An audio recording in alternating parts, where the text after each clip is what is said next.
My family understood firsthand that while success is not guaranteed, we live in a nation where opportunity is possible. But we do not succeed alone.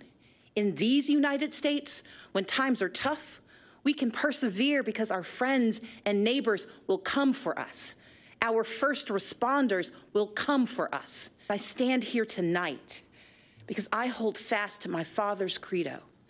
Together, we are coming for America, for a better America.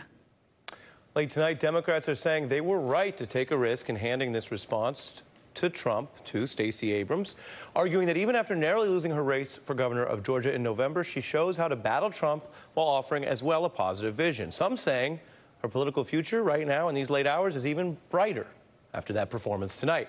Mara and Jason are still with me, hanging live at the table. Late night coverage, waiting on Sinbad. And we're joined by Kristen Clarke, who leads the Lawyers Committee for Civil Rights Under Law, a group that works on many of the same voting and civil rights issues that Abrams devoted her career to. I know you, Kristen, and I want to start with a very keeping it real question. Would you have thought 5 years ago that Stacey Abrams would be picked by the Democratic Party for this role? I mean, that alone is actually kind of a big deal. It is a big deal, and I'm glad that they picked her to be the one to present that rebuttal tonight.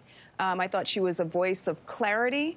I thought that she did tremendous work to make visible those who were left out of President Trump's State of the Union speech tonight.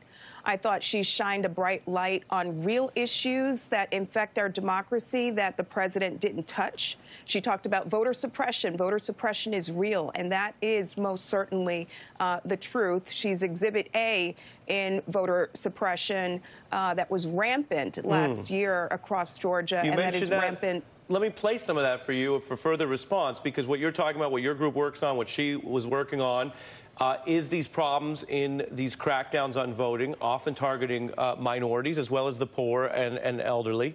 And this is something where we're living in a white grievance backlash built around MAGA and Trump, and yet these are a bunch of other issues that involve people being victimized by governments. Let's listen to Stacey Abrams tonight for your response. Let's be clear. Voter suppression is real. From making it harder to register and stay on the rolls, to moving and closing polling places, to rejecting lawful ballots, we can no longer ignore these threats to democracy. While I acknowledge the results of the 2018 election here in Georgia, I did not, and we cannot, accept efforts to undermine our right to vote. What did that mean to you, Kristen? You know, this is not an issue that the president touched at all tonight in his speech. Voter suppression is alive and well in North Carolina, in Georgia, in Texas, where they just released a list alleging that there are 95,000 people who are non-citizens on the registration rolls. And as it turns out, many of them are indeed legitimately registered voters and naturalized citizens. We've got local election officials who are cutting out polling sites. We have officials who are making it harder for people to register to vote. I mean, these are the real issues that are crushing communities across our country that Trump ignored tonight. I am so glad that Stacey Abrams shined a bright spotlight on these issues as we move into the 2020 election cycle. Right now is the moment to do work that can help ensure that every voice is heard in our democracy. And Jason, politically, we've seen a lot of people bungle the response to the State of the Union. Yes. It's harder than it looks. Yes. It's a huge, huge magnifying glass on you without the support or the grandeur that the president gets in this big night. Stacey did a fantastic job. I actually talked to her campaign team. I talked to her yesterday in preparation for this. And one of the things is people forget she's actually a writer.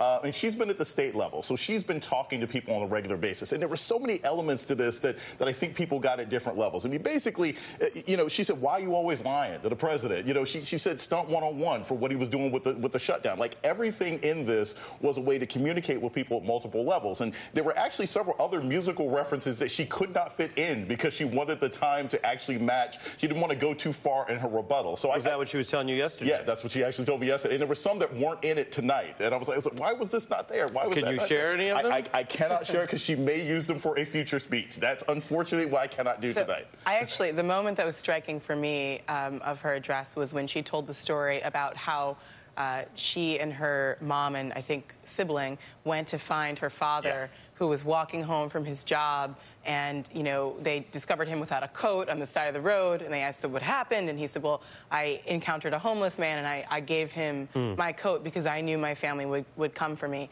And not only was it authentic, but you know, it was a stark contrast from what we had seen when President Trump, you know, did his best attempt, I would say, at mimicking empathy for the human experience, which is about as much as he can muster. Although, in fairness, Donald Trump did use a foundation charity to buy a painting of Donald Trump. Right. And that is charitable. Yeah, charitable to him. Charitable That's charity. to him. I have to add, though, and the key thing is, that's what the voters in Georgia saw, because she's got a ton of anecdotes like that. And I think, look, I'm going to go out on a limb and say this. The state of Georgia has been, it was ground zero for voter suppression. I don't think she lost. I think Brian Kemp cheated.